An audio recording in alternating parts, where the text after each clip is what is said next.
नमस्कार, मी नंदू परदेशी. कथेचं नाव आहे पडदा.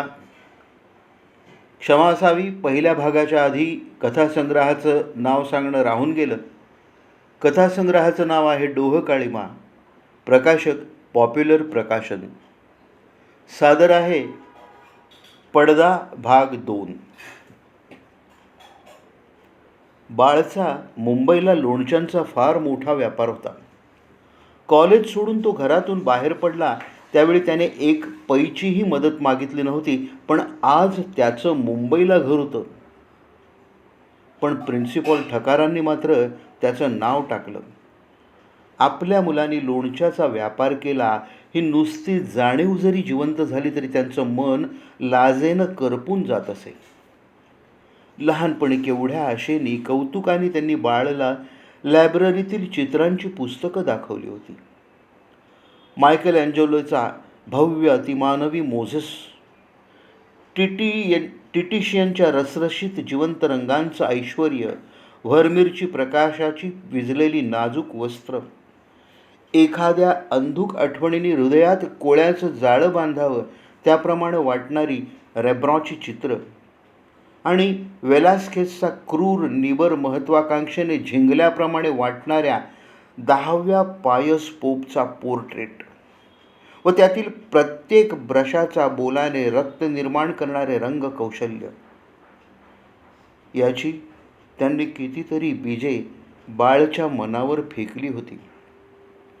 ज्या चेहऱ्यामुळे हजारो गलबते समुद्रात ढकलली गेली व इलियमचे गगनचुंबी प्रासाद व त्यांचे मनोरे धुळीला मिळाले, तिच्याविषयी आपल्या नितळ पापण्या मिटून ते बोलू लागले की त्यांना बाह्य जगाचा विसर पडेल. शब्दात दडून गुप्त असलेल्या पऱ्यांचे मधीर सौंदर्य, पंखांचे शब्द एकत्र येताच निर्माण होणारी निळसर स्वप्न, ही सारी त्यांनी खेळणी मांडावी त्याप्रमाणे बाळ पुढे ठेवली होती. पण बाळचं आयुष्यच वांझोटं निघालं. त्याने आपणहून कधी काव्याचं पुस्तक उघडलं नाही की एखाद्या षोडशेप्रमाणे वाटणाऱ्या काव्यपंक्ती पाहून त्याला कधी वेडावल्याप्रमाणे झालं नाही. शेवटी तर आपण लोणच्याचा व्यापार करणार असं सांगून त्यांनी त्यांची सारी वेडी स्वप्न फोडून टाकली.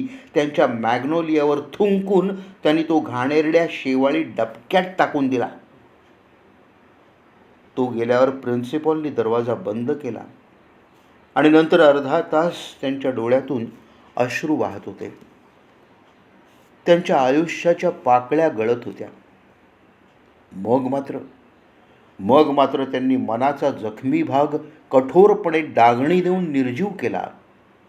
बाळभोवती पसरलेल्या मेल्या स्वप्नाबरोबरच त्याचं प्रेत त्यांनी तिकडे कोरड्या डोळ्यांनी फेकून दिलं. डुकरिणीला भसाभसा पिलं व्हावीत त्याप्रमाणे बाळला पैसा मिळत गेला, पण प्रिन्सिपॉलचा मात्र निर्वंश झाला. ज्याने आयुष्यात काव्याची एक ओळही लिहिली नाही, एखाद्या फुलाच्या गंधावर मोहित व्हावं त्याप्रमाणे ज्याला एका शब्दाचाही रंग, स्वर, पोत आवडली नाही, त्याला आपला मुलगा मानायला त्यांचं मन तयार नव्हतं.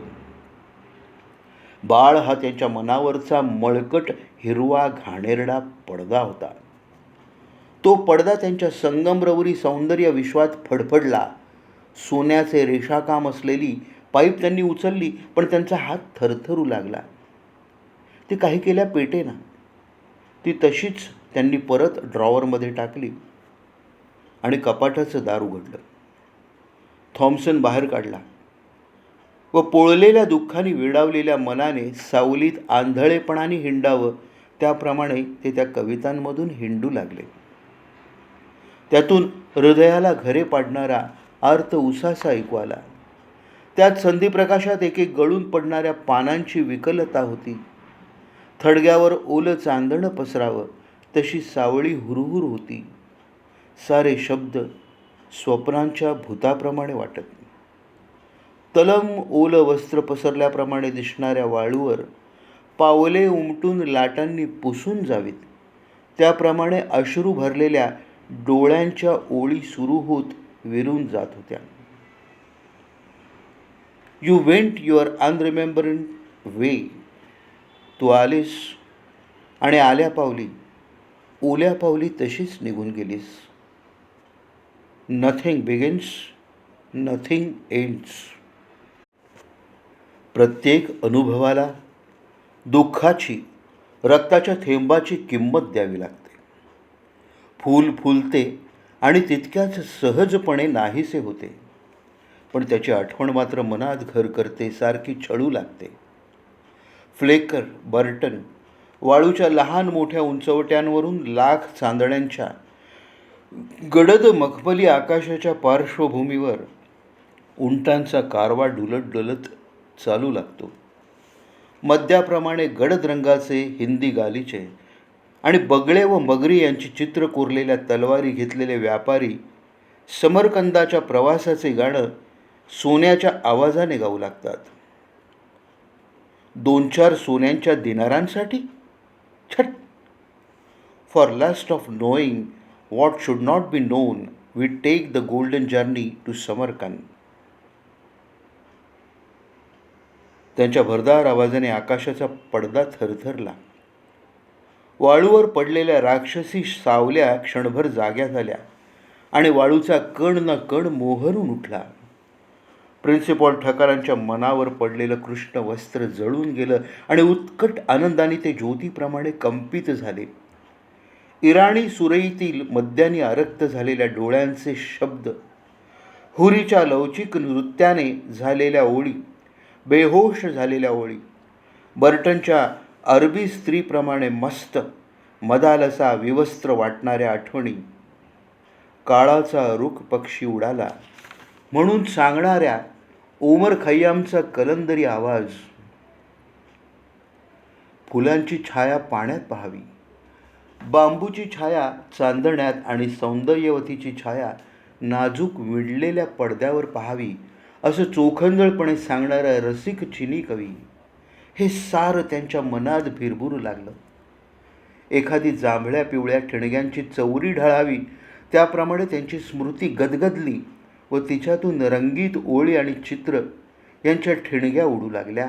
इंद्रिये उन्मत्त करणाऱ्या मधीर सुखाने त्यांचे डोळे भारावून गेले. पण या मोहिनीचं वस्त्र कुणीतरी झटकल्याप्रमाणे ते बेहोश जग नाहीसं झालं. कुठून तरी आवाज ऐकू आल्यासारखे त्यांना वाटू लागले. घोगरे, कठोर, अपरिचित, करवतीच्या दातांप्रमाणे सर्पाप्रमाणे लवलवणारे. आम्ही काहीतरी सुंदर स्वप्नमय निर्माण केलं. आमच्या हातात मातीचा मानव झाला, शब्दांची वारुणी झाली, अनुभवांची अमर पुष्पे झाली. नाहीतर क्षुद्र तू आणि तुझे भिकार डागाळलेले जग, त्यात तुझा तो घाणेरडा शेवाळी पडदा.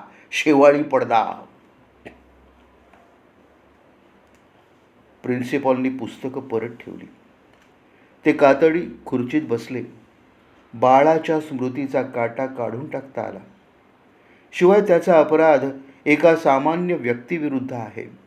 एका क्षुद्र व्यक्तीचा जास्त क्षुद्र मुलगा लोणच्याच्या व्यापारात पडला काय किंवा जास्त पुढे जाऊन राजकारणात पडला काय सारखंच. आपण दोघेही काय, आपल्या मडक्याच्या तुकड्यासारखं आयुष्य काय, आज आहे उद्या नाही. होकुसायच्या चित्रातील महान लाटेखाली अंग चोरून बसलेली आपण भिकार माणसं. पण हा खिडकीवरचा पडदा, डेगा होकुसायच्या चित्रांसमोर, थॉम्सन, खय्याम, गॉटियेच्या पुस्तकांसमोर, कापरी बेटाच्या अजर सौंदर्याच्या स्वप्नमय जगात हा हिरवट मळका पडदा निर्लज्जपणे फडफडत असावा, ही कल्पनाच त्यांना असह्य झाली.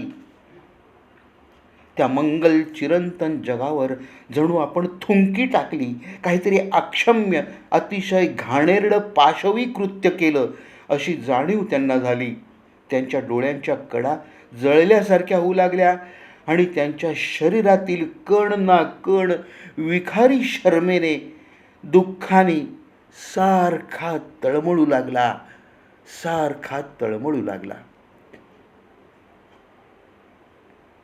धन्यवाद. पडदा भाग 2 इथे समाप्त होत आहे. या कथेचा व्हिडिओ आपल्याला आवडला तर जरूर लाईक करा, शेअर करा, सबस्क्राईब करा आणि काही सूचना असल्यास किंवा आपले काही अभिप्राय असल्यास चॅट बॉक्समध्ये नोंदवायला अजिबात विसरू नका. पुनश्च धन्यवाद. समाप्त.